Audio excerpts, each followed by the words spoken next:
미국의 어머니와 같은 도시입니다. 대한민국이 어려울 때 대한민국을 다 품어주고 대한민국의 많은 이산 가족들 또 피난민들을 보듬어 주었던 그런 어머니의 마음과 같은 도시가 부산입니다. 또한 제1의 항구 도시로서 동북아시아의 허브 중심 도시의 역할을 하고 있습니다. 요즘 조선 산업과 중공업 산업이 어려워 부산 경제가 침체되어 있습니다. 어렵더라도 우리가 그 폐허에서 그렇게 발전한 대한민국 국민들의 DNA가 있습니다. 대한민국 국민들의 그러한 DNA를 가장 우선적으로 보여주는 부산 시민들의 노고와 애국심에 감사드립니다. 다음입니다.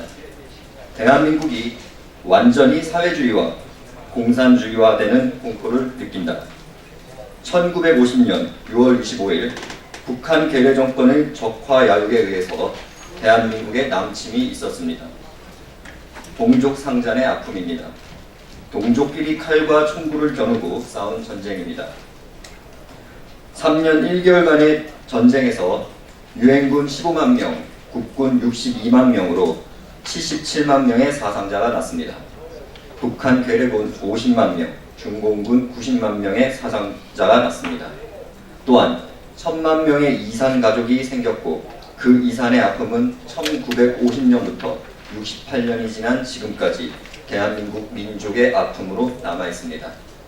문재인 대통령은 한반도기와 인공기가 가득한 평양공항에 도착하면서 한바 웃음을 지었습니다.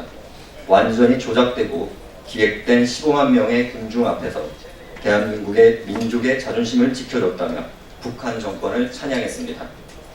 북한 괴뢰 정권은 대한민국 국민에게 1000만 명이 넘는 이산 가족을 만들었고 몇백만 명의 사상자를 냈습니다. 또한 북한 주민을 250만 명을 굶겨 죽인 전 세계사에 유례없는 가장 악질적이고 가장 저질적인 가장 능력 없는 봉건 독재 국가입니다. 그런데 그 독재 국가 중심의 광장에서 그런 말을 하고 있는 문재인 대통령을 보면서 드디어 대한민국의 지도자로서의 길을 벗어났다는 생각을 많은 애국 국민들이 하고 있습니다. 도로에서 카퍼레이드를 하는데 15만 군중들이 자발적으로 나왔다고 보는 세계의 국민들은 없습니다. 그들은 새벽 1시부터 준비를 했고 보위부를 중심으로 사람들을 동원하고 그것을 감시하는 카메라는 계속 돌아갔습니다. 그럼에도 불구하고 이 문재인 대통령은 그들 앞에 고개를 숙이고 위대한 평양이라고 했습니다. 도저히 용서할 수 없는 일입니다. 김씨 세습 정권의 성지라고 하는 백두산에 가서 물에 손을 담그는 문재인 대통령을 보면서 이제는 대한민국이 완전히 사회주의와 공산주의화 되는구나 하는 공포를 느낍니다. 다음입니다. NLL을 포기하고 영토, 영해, 영공을 북한에게 내줬다. 대한민국이 절망의 절벽에 서 있다. 대한애국당이 가장 고민하는 부분은 사회주의, 공산주의 주사파 정권과 어떻게 투쟁을 할 것인가 하는 것입니다. 그들은 평양선언을 통해서 군사합의를 통해서 NLL을 포기하고 영해와 영토와 영공을 내줬습니다. 정찰 감시라는 영공의 부분을 다 내줘버렸기 때문에 대한민국 수도권의 2,500만 명은 그야말로 그 목숨을 김정은의 손에 담보시키는 결과를 가져옵니다. 대한민국이 위기가 아니라 대한민국이 절망의 절벽에 서 있습니다. 군사 합의에 대해 신원식 삼성장군 합참차장은 국민공청회를 요청했습니다. 모든 애국 국민들과 애국 동지들은 청와대에 게시판 국민공청회 신청을 해야 합니다. 20만 명이 넘고 100만 명이 넘어서 과연 군사 합의가 옳은가에 대한 진실을 밝혀야 합니다. 국방부가 하는 얘기는 하나부터 열까지 다 거짓말이었습니다. NLL 거짓말, DMZ 거짓말, 영공의 정찰 감시 거짓말 모두 거짓말을 하고 있습니다. 이제는 국민들이 들고 일어나야 합니다. 대한민국이 거의 공산화가 되었습니다. 9.18 평양선언과 4.27 판문점 선언 그리고 군사합의에 의해서 대한민국의 국방은 무너졌습니다. 오직 유엔사와 한미연합사만이 고루 역할을 하고 있습니다. 유엔사와 한미연합사가 대한민국 국민의 생명을 걱정하는 상태가 된 것입니다. 로버트 에이브런스 주한 미군 사령관 내정자는 GP에서 철수는 이 한미연합사, 유엔사의 책임 권한이라고 했습니다. 문재인 정권은 이렇게 동맹인 미국과 맞서려고만 합니다. 한미연합사와 동의를 얻지 않고 모든 것을 발표하고 있는 것은 잘못된 것입니다. GP 철수, 정찰 감시 비행단 철수, NLL 포기, 덕적도까지 85km NLL이 내려오면 충남까지 적군에게 내주는 것입니다. 도대체 대한민국 국민을 걱정하는 정신 박혀있는 문재인 정권 하에 임명된 군 지도부는 대한민국에 없는 것입니까? 대한민국 대통령이라는 자는 대한민국 국민의 생명과 안전을 담보하지 못하고 한미연합사, 유엔사가 대한민국 국민을 안전을 어떻게 할 것인가라고 오히려 우리에게 반문을 하고 있습니다. 절대 미국의 트럼프 정부는 김정은의 비핵화 전략에 속으면 안 됩니다.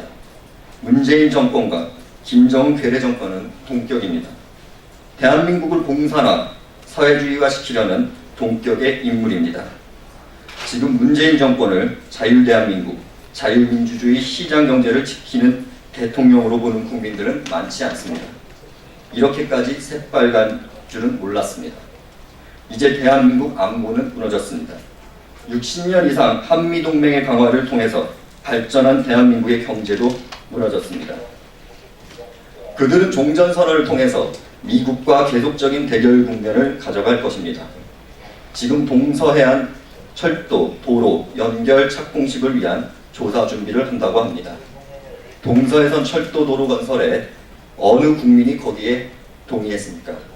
대한민국의 세금이 몇 조가 들어가는 그 착공을 유엔 경제 제재 국면인 현 상황에서 올해 안으로 하겠다는 것입니다. 대놓고 미국과 유엔과 싸우겠다는 것입니다. 이 중차대한 시점에 이제는 우리도 국민과 불복종하고 문재인 정권 퇴진, 주사파 정권 퇴진을 위해서 싸울 수밖에 없는 것입니다. 싸우지 않고 지키려는 마음이 없는 국민들에게 유엔이나 미국이 도와줄 리가 없습니다. 최소한 대한애국당 동지들과 애국 국민들은 이 문재인 좌파 독재 정권, 주사파 정권, 사회주의 공산화를 꿈꾸는 이 정권과 투쟁을 해야 합니다. 전면적인 투쟁을 하지 않고는 대한민국은 누구도 도와주지 않습니다. 이것이 대한애국당이 갈 길이고 이것이 대한애국당의 지도부가 짊어질 짐입니다. 역사와 민족 앞에 우리는 목숨을 걸어야 합니다. 자유한국당은 그들의 당권을 위해서 그들의 다음 21대 공천을 위해서 매진하고 있습니다. 정말 나쁜 사람들입니다. 군사 합의가 이루어진 것은 신재철 의원의 청와대 비용 문제보다도 100배, 1000배 더 큰 것입니다. 국회를 중단하고 국회 예산을 각오하고 광화문에 들어눕고 투쟁을 해야 되는 것이 보수를 자처하는 국회의원들이 해야 되는 일입니다. 국민들만 볼모로 지금 잡혀 있습니다. 언론 방송의 조작, 선동 방송에 국민들은 또 속고 있습니다. 이제는 좌고우면할 시간도 없습니다. 어떻게 이들 좌파 독재 정권과 투쟁할 것인지, 어떻게 이들과 싸울 것인지, 어떻게 이들을 와해시키고 무너뜨릴 것인지 여기에 전념하기에도 시간이 부족합니다. 다시 한 번 더 작은 애국심들은 내려놓아야 합니다. 그렇지 않으면 대한민국의 희망은 없습니다. 2008년 10월 1일 대한애국당 대변인실이었습니다.